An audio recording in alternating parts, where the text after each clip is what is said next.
We're really delighted. We're delighted to have Dr. Jason Thompson joining us. Just Zoom etiquette, please stay muted unless you have questions, and pop in, keep your camera on if you can. What other announcements do we have today? You can always join our monthly newsletter. I think the most important thing that's coming up is our 6th annual Excellence and Improvement Publication Awards are now open. These are publications about quality improvement, any kind of improvement publication. Please submit by Wednesday, November 5th. And if you're interested in being a judge, you can email Sam Kling.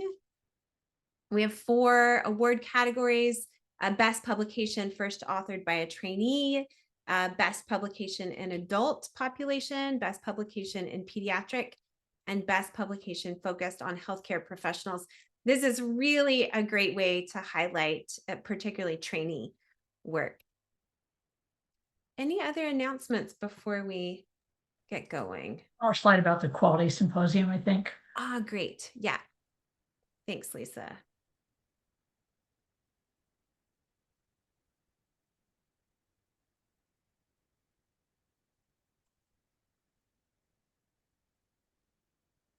It's our next lecture series. And then a save the date. So our Quality Medicine Center for Improvement Quality Symposium is May 5th, 2026. Please save the date. So I am really delighted to introduce Dr. Jason Thompson. Jason is a PhD writer and assistant professor of clinical psychiatry at UCSF. He's going to be chatting with us today about MDMA and ketamine-assisted psychotherapy for veterans. Jason and I met, small world. Our kids are both doing mountain biking. And we met and started chatting, and I just thought his work was super exciting and wanted to bring it to you guys. He's up in the city. And one thing that I really love about SMCI and about our quality improvement lecture series is just the opportunity to get to know people that you already know even better. So I was delighted to see in Jason's introduction that you should have seen as well, that he is the author of Running is a Kind of Dreaming, which is a memoir about recovery from trauma that was published in 2021. I will definitely be reading that. Very exciting. Jason and I had already chatted about his Zen Buddhist background, but I did not know that he's an ordained Zen Buddhist and a certified yoga teacher. He's got a lot of other facets that we can chat about later, but I'm excited for us to hear about psychedelic therapy in his chat today. So take it away, Jason. And you can always put questions in the chat or save them for the end of the lecture. All right. So I'll talk till maybe we want about 20 minutes for questions approximately, or more than that, 25? 20, 25. Yep. Talk for 20 or 30 minutes. That sounds great. All right. Okay, well, thank you very much, Kehi, for that lovely introduction. So yeah, my name's Jason, and I'm a assistant professor at UCSF, and also work at San Francisco VA as a staff psychologist there. And I'll be saying more about specifically the project that I've been leading with veterans in relation to this whole new emergent area of psychedelic-assisted psychotherapy. So broadly, my goal today, we don't have a great deal of time, and everyone is we're all busy people, and I wanted to just sort of very broadly sketch out where we are in terms of this, I think, potentially really monumental shift, paradigm shift, actually, in terms of how we treat people who are trauma survivors and how writ large, actually, we think about recovery from serious mental health conditions, right? So there has not been, prior to the recent emergence of resurgence of interest, I should say, in the use of psychedelic compounds for mental health over the last 10 or so years, there really has not been movement in psychiatry since the invention of Prozac and other SSRIs, selective serotonin reuptake inhibitors, in the early 90s, right? So this is 40 years of a fairly static picture. And so there is understandably a great deal of excitement in the United States, but actually globally around what is potentially on offer here.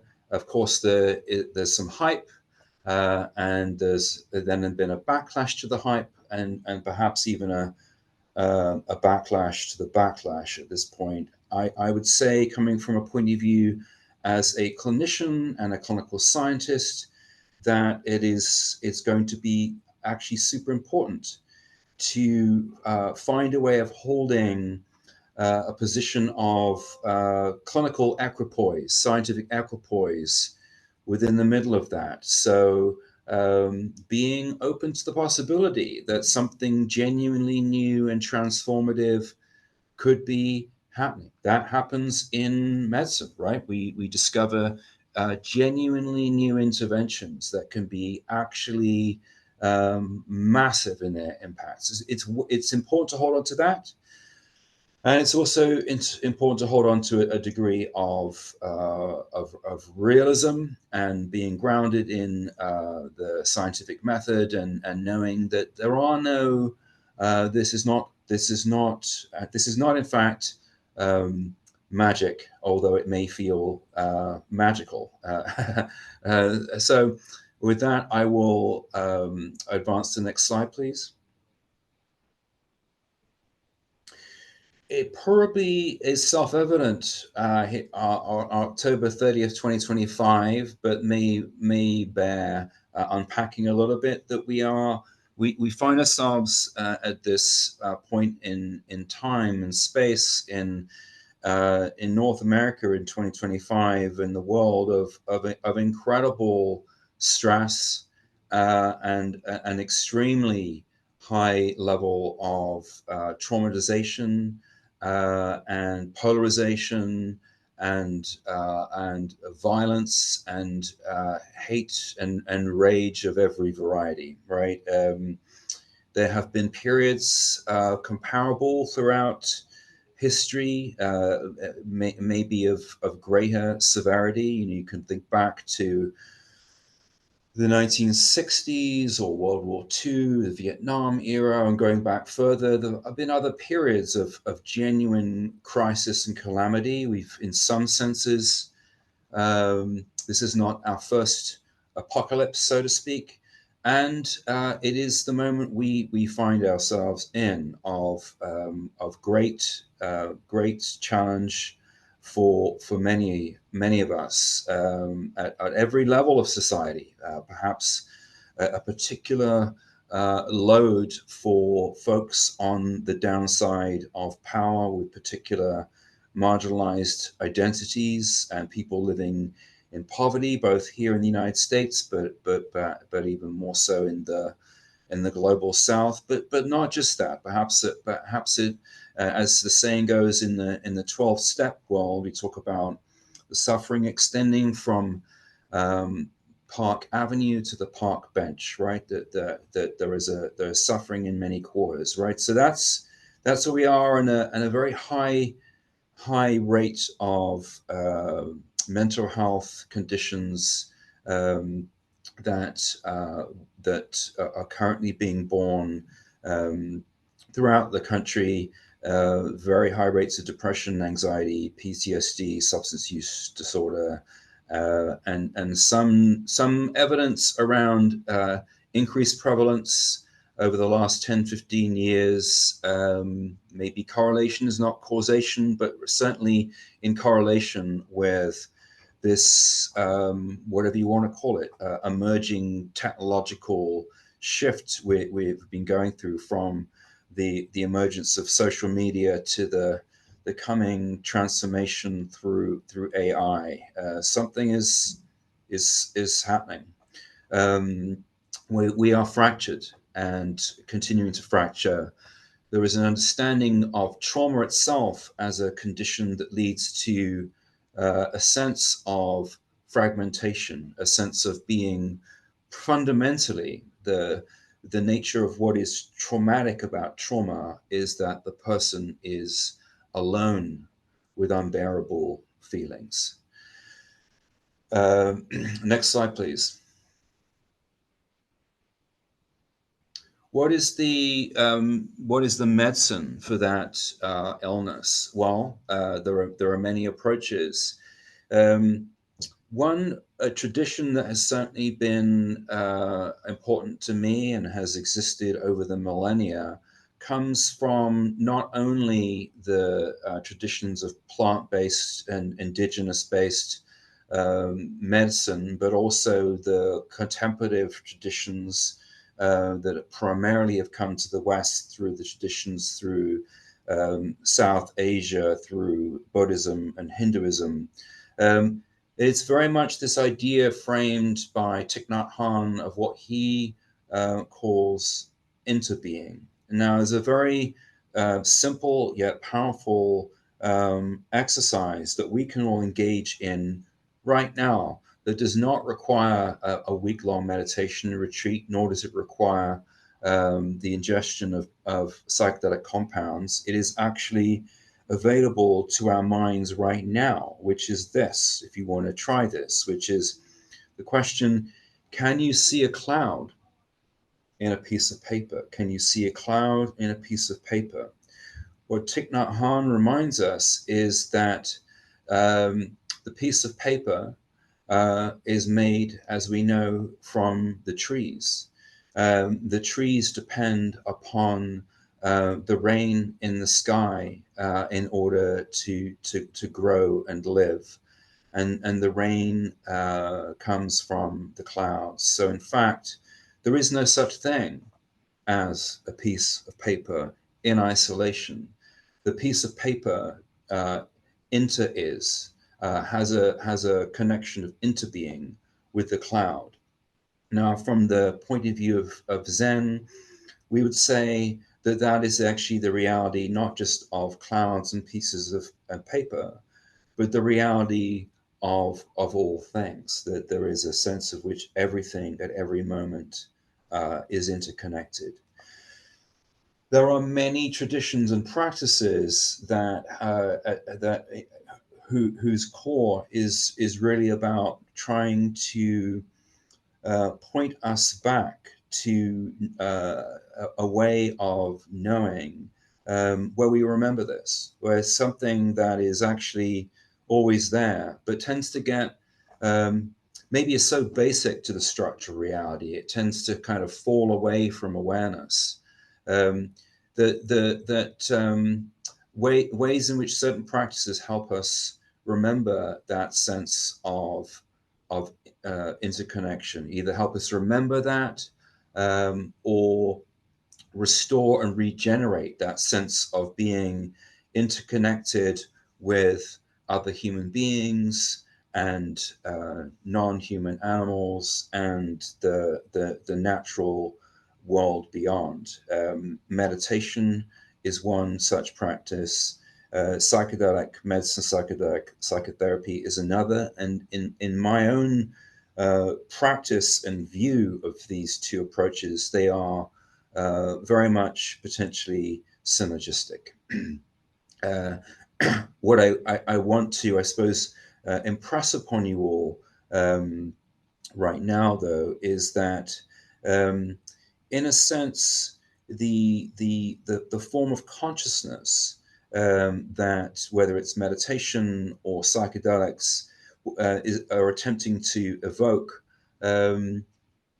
is not separate from something which is available right now, which is this shift from there are many things, and they're all separate things, into an awareness of the interconnection of all things, and that as there is a poem from the Mayan tradition called In Lakesh, and there is a saying in that poem, "Tu eres mi otro yo," you are my other I, a way of seeing the self in the other and the other in the self, that sense of interdependence and mutuality and mutual recognition and mutual dignity, not just of human beings, but of all sentient creatures. That is, in some sense, the bullseye of the aim of this entire project.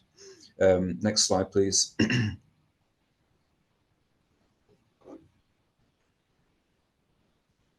I mentioned something about massive traumatization.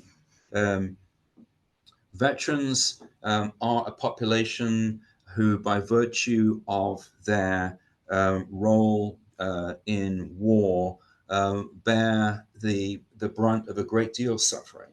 That has been the case throughout the centuries, throughout the millennia. You can see this in the epics of Homer, the Iliad, the Odyssey, the experience of the warrior returning home after war.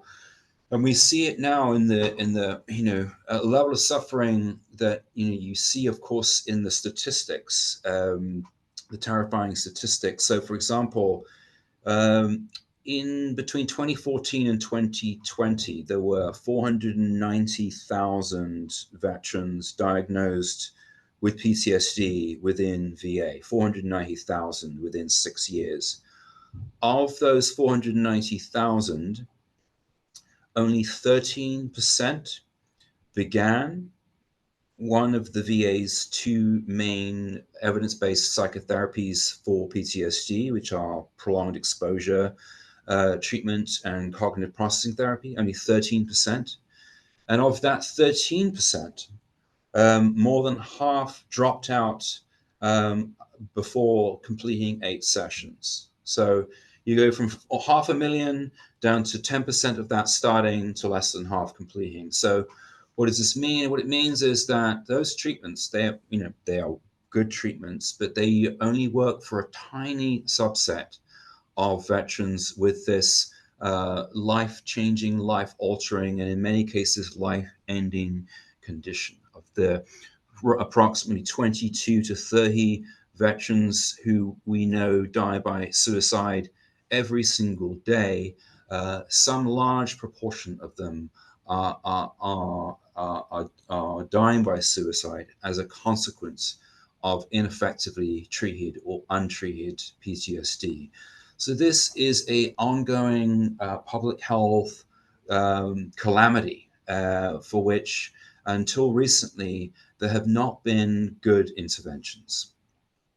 Moving on, please, the next slide.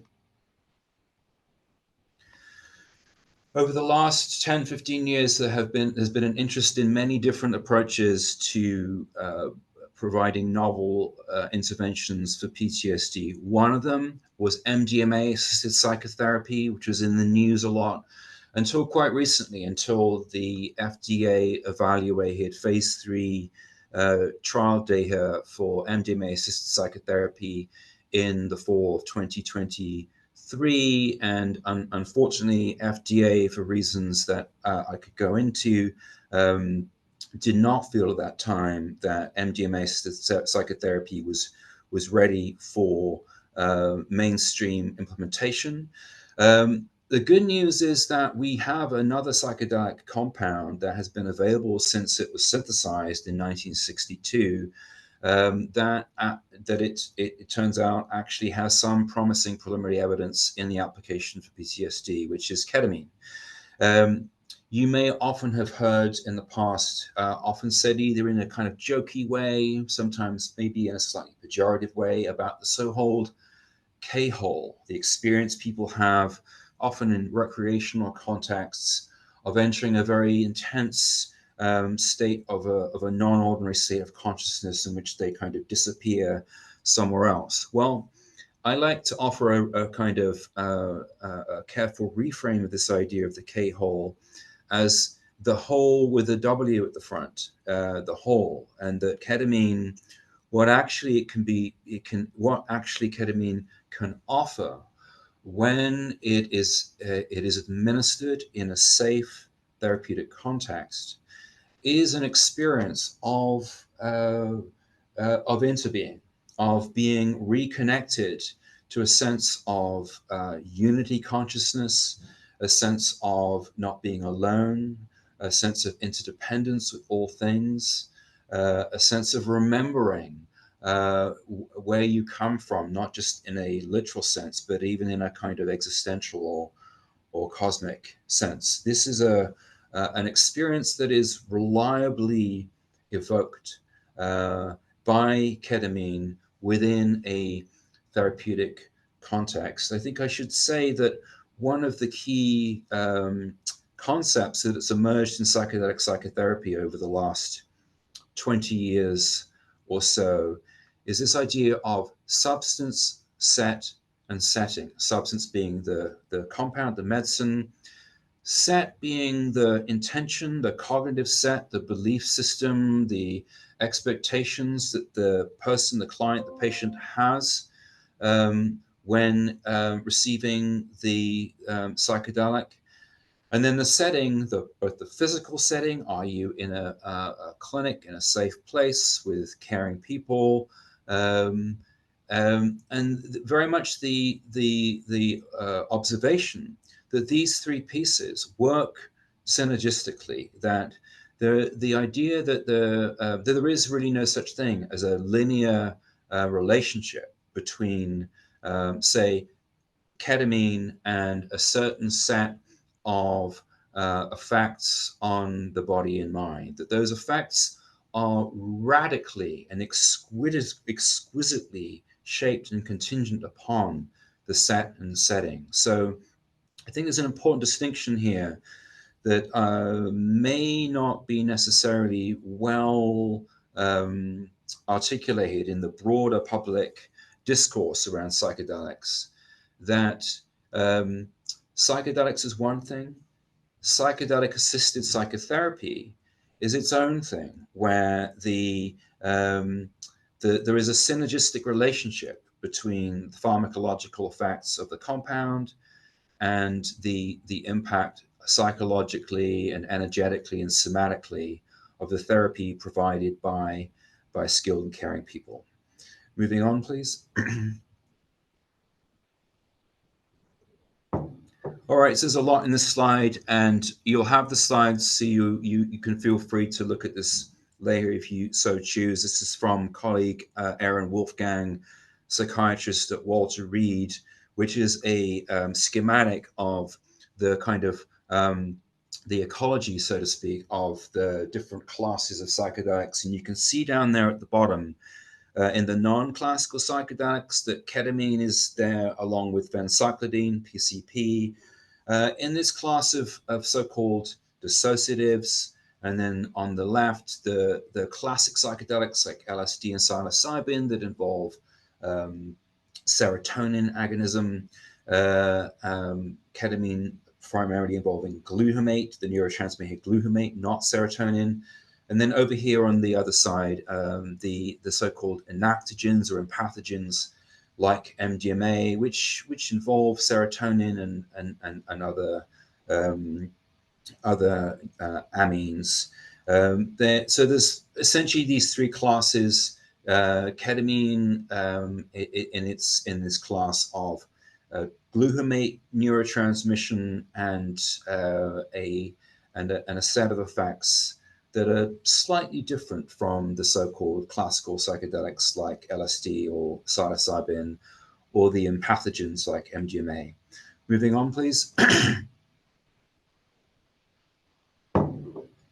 What I think I want you to take away from this slide is that this is looking at all those substances I mentioned: LSD, psilocybin, ketamine, and MDMA.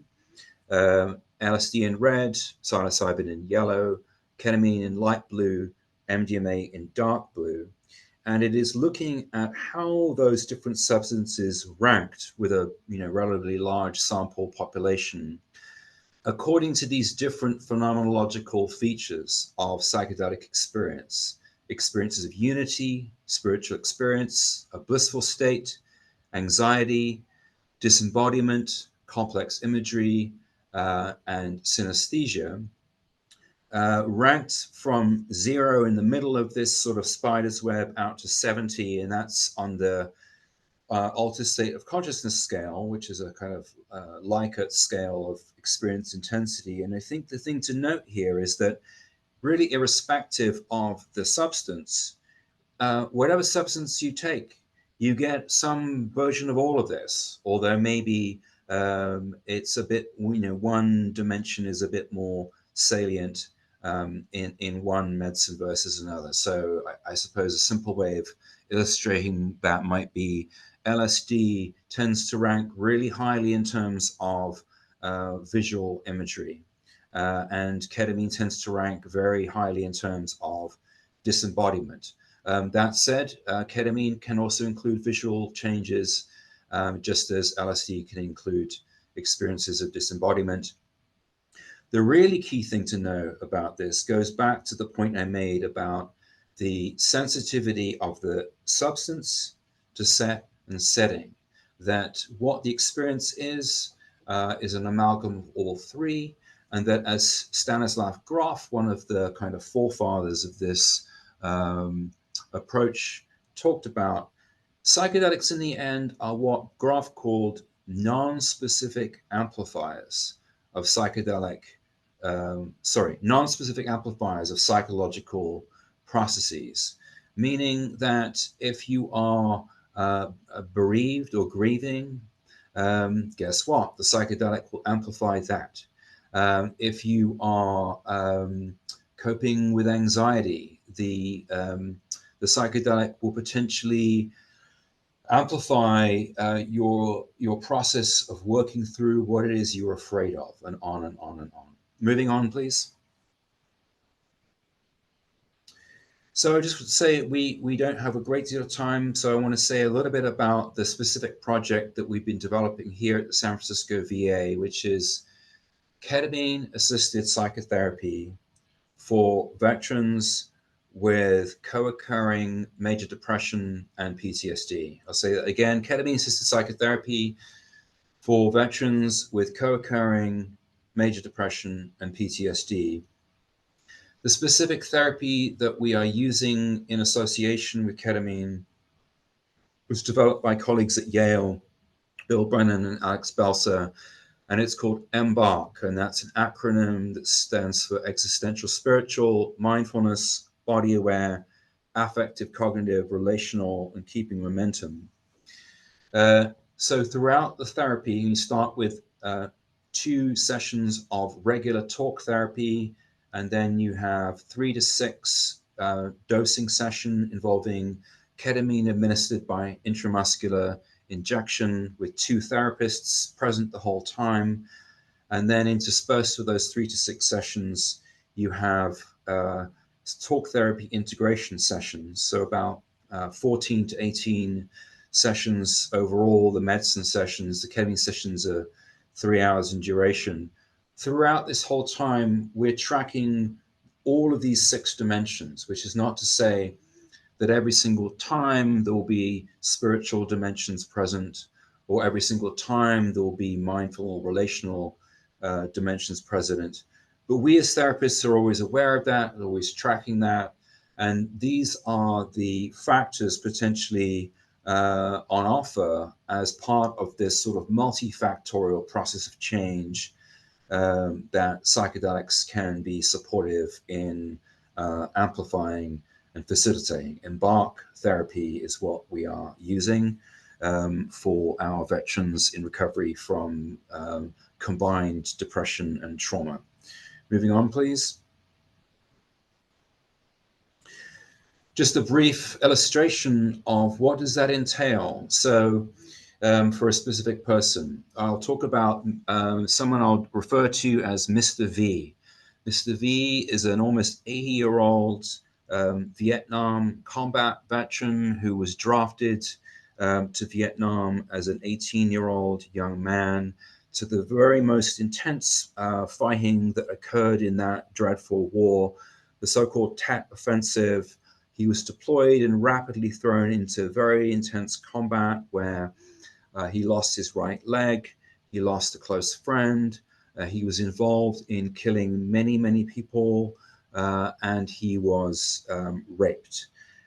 He coped in the aftermath of this very intense traumatization for many, many, many, many years through VA care, with injuries for which it appeared that there really was no ultimately effective intervention. He cycled in and out of our system for 50 years until he came to us in the ketamine clinic. He had a story he told early on in that experience of, prior to being deployed as a young man, traveling through the mountains of Northern California, exploring, and this sense of freedom and wonder, and a kind of connection to his roots.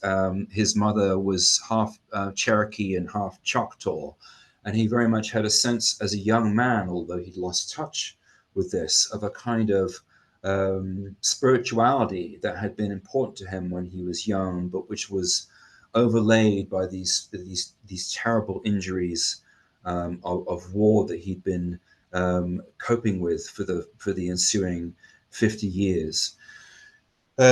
What then happened in regular therapy is that as soon as he tried to talk about any of these horrific experiences, he would become horrendously dysregulated and suicidal and unable to talk about them. What happened in ketamine therapy is that the experience of being in the non-ordinary state of ketamine, the sense of seeing the whole, the sense of being connected, almost held by something else, for want of a better word, gave him a sense of feeling connected to, as I put it, seeing the whole, in his own terms, feeling connected to the indigenous cosmology he had inherited from his mother, and through her, through the matrilineal line back through the centuries.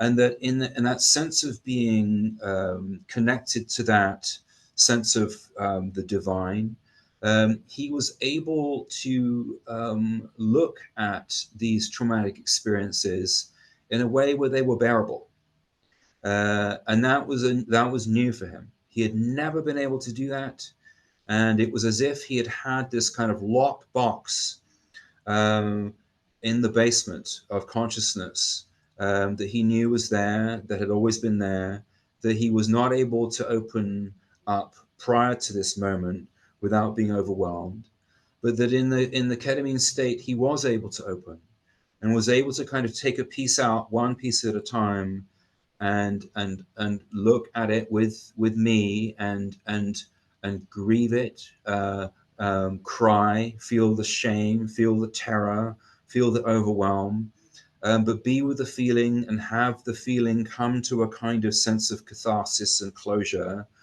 and then eventually get to a point where he could tell that story and it was no longer completely overwhelming. And next slide, please. And then there was even a chapter beyond that, which is where we are now, which is the question he then raised was, very poignantly, who might I have been if I had not spent the whole of my life tending these wounds? Who might I have been if I had not spent the whole of my life tending these wounds? And then beyond even that, an awareness that there was a part of him that had never come home. There was a part of him as a warrior that was still in Vietnam, still held captive, and that perhaps what is on offer now as a almost 80-year-old man living in Northern California is a return back to his side of the mountain, right? A return back to actually what does a sense of home really mean? Can he actually experience homecoming and a sense of wholeness? And I believe that is actually potentially what is on offer for all of us through healing writ large. Psychedelic psychotherapy potentially isn't for everyone, but I do believe that there is a form of healing that facilitated through a kind of remembering, a sense of interbeing, as Thich Nhat Hanh said, that can restore a sense of reconnection after the sense of isolation and fragmentation that is so endemic now, and that can remind us all of how we're all connected to something larger and share a common home. And that is my hope with this experiment that we're involved in with ketamine therapy at VA, with psychedelic psychotherapy in a broader sense, and with the emerging frontier of trauma healing for the country and the world. And that's where I'll end for now. Thank you so much, Jason. If we could just come off mute for a minute and give a round of applause. Right, or come on video and you can, yeah, thanks. Super interesting. I would invite you to raise your hands if you have any questions, or put questions in the chat. I have a lot of different questions, both at kind of a meta level and in terms of some of the specifics. I'll start you off though, from a big picture standpoint with the Center for Improvement.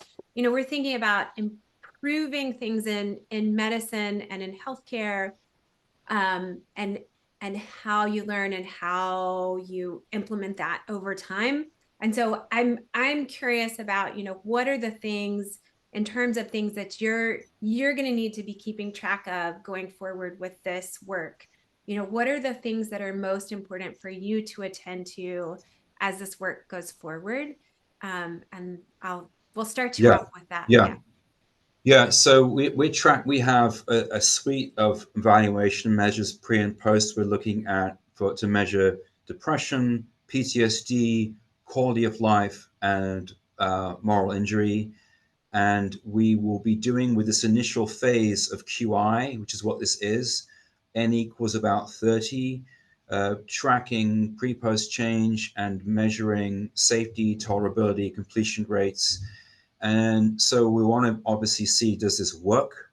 And we also want to see across a very heterogeneous types of trauma subtype, across age, race, ethnicity, medical comorbidity. How does this work in the various different subpermutations of this clinical presentation? We're also working with trainees. We have an advanced postdoc working with us. We want to see, is this teachable? And so the ultimate goal is to then create something which is a model that we can disseminate to other VAs, working with the VHA Office of Innovation in Washington, D.C., disseminating out through other VAs and then other healthcare systems. Fantastic. And it looks like we've got questions coming in, and I'm glad to know that this is QI.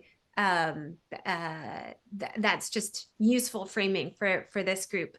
So there's some questions that have come in. And hey, I'd invite you to ask your question, or if you aren't someplace where you can ask. Yeah, go ahead. Oh, okay. I just put it in the chat because I thought it might be easier. But I was just wondering how you chose ketamine versus MDMA, psilocybin, LSD, or ibogaine, other agents for this talk for addressing depression and PTSD.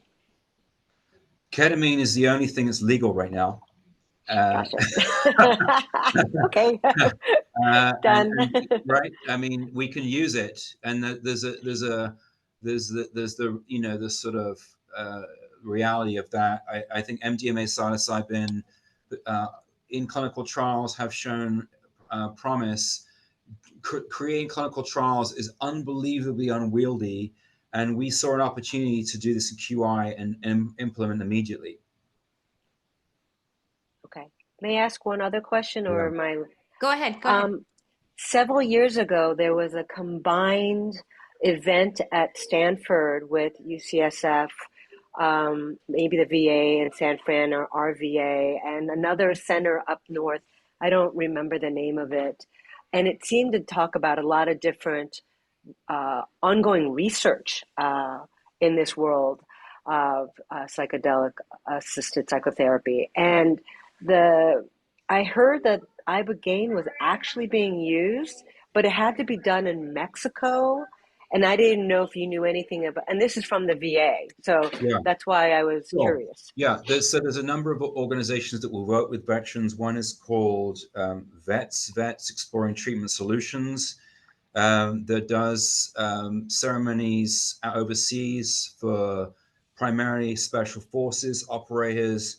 There's a documentary coming out on Netflix on November 3rd about that, which I think I can send a link to, which will be interesting.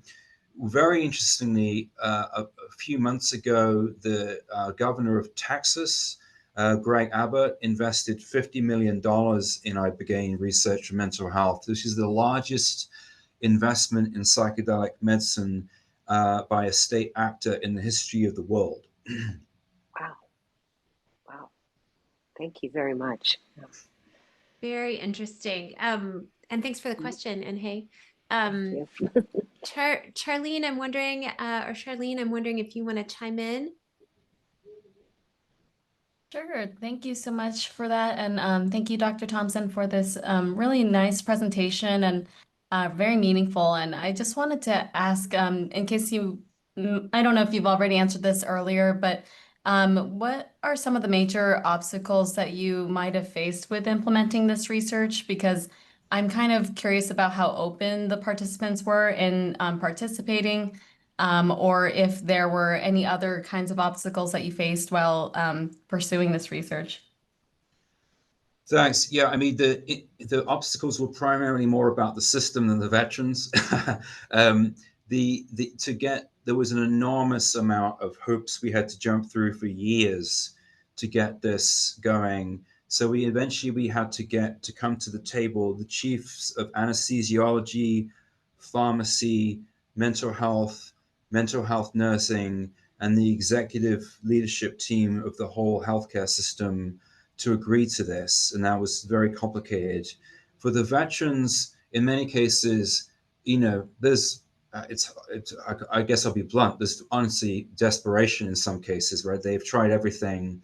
And if there's something out there that can be helpful, there's an opening, right? That has not been an obstacle. It's been, can we find a way to finagle and find a way to navigate this through the sort of mass, it's like moving an aircraft carrier to get things done. Great. Thank you so much for sharing that. I'm really excited that you're able to share this work, and I think it's so meaningful, and I'm glad to see the outcome. So thank you for that. And I'll just piggyback on that question and ask if I've done a little bit of work in terms of how change happens in the VA. And I'm curious from your perspective, what was it that made this come together? Was it really like, and I'm thinking about our VA colleagues here and how they make improvement. Was it like a step by step piece, or was there at some point some through line or some shift where you were able to get folks on board? Because I really hear you that moving the aircraft carrier can be a big deal. Well, a bit of the backstory maybe is helpful here. So the VA at San Francisco, and this is the case for many VAs, after about 2017, which is when FDA gave breakthrough therapy status to S-ketamine, which is the nasal version of ketamine for treatment-resistant depression. As a VA, began to offer that through a purely medical model for veterans who had had a non-response to 2 prior conventional medication trials, like two SSRIs. And so that had existed for a number of years. I, separately from my VA job, went out into the community and sought training in ketamine-assisted psychotherapy. It was a very impactful experience for me. I then approached the psychiatrists here at SFVA who provide the intravenous ketamine that had been on offer. And what I proposed was not ketamine-assisted psychotherapy, but simply that I would offer some therapeutic support for the veterans already receiving the infusions. And I made the case to them, like, you're already doing this and providing therapy, it can't make anyone worse. And, they said, sure, why not? It then turned out that the veterans who received this adjunct therapy really liked it. And so it kind of brought some credibility for the idea of the combination. And so I'd say that my takeaway from that is if I'd approached the system writ large with what I just described, it would have been incomprehensible to them. But by moving one increment at a time and gaining credibility and permission one step at a time, we moved at the pace of kind of collective trust and confidence.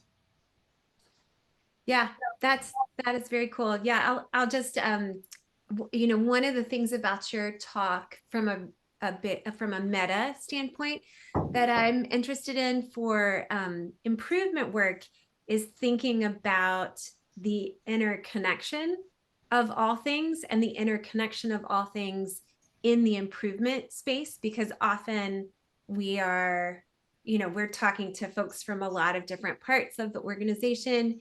But I did not set you up to do this, but I love that your description of how this happened is like a great example of using that interconnection of things in healthcare to kind of pull, a little bit here and a little bit here until you've got it kind of all bundled together. I think we're coming to the end of our time.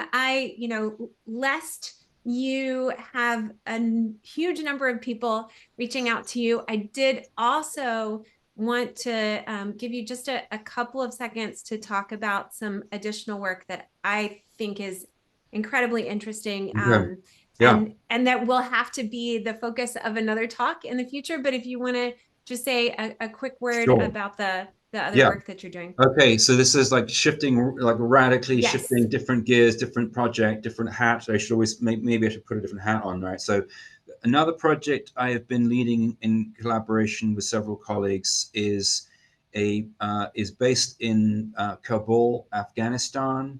And this is to support trauma therapists in Afghanistan.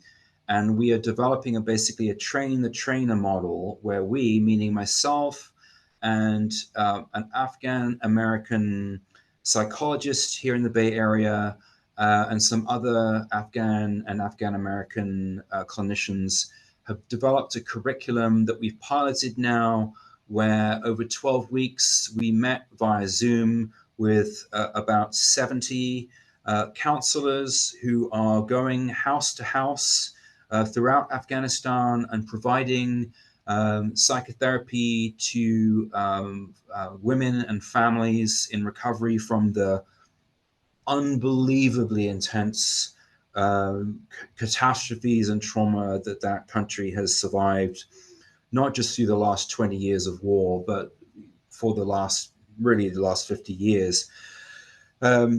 We finished 12 weeks providing the initial curriculum, and now what we are doing is synthesizing initial survey data about what this initial cohort found useful, what is their level of training, what they want next. We're now going to synthesize this and then create more of a formal research protocol that we will present to the IRBs both at UCSF and then a partner university in Afghanistan to create more of a formal trainer-trainer model for counselors throughout Afghanistan to support trauma therapy capacity building to rebuild a shared country. Thank you. Yeah. So I just will, that's the teaser for the next talk. And I would say, what's the best way for people to get in touch with you, Jason, if they have questions? Sure, I'll put my email in the chat now. Sounds great. It's here, it's jason.thompson@ucsf.edu. And yeah, feel free to reach out for any reason. I'm very grateful for the opportunity to speak, and I'm sure, to your point, Katie, I do think there's a siloing around, and I'm sure that even in a meta sense, there are things we can learn from each other. So I look forward to that. So glad to have you again.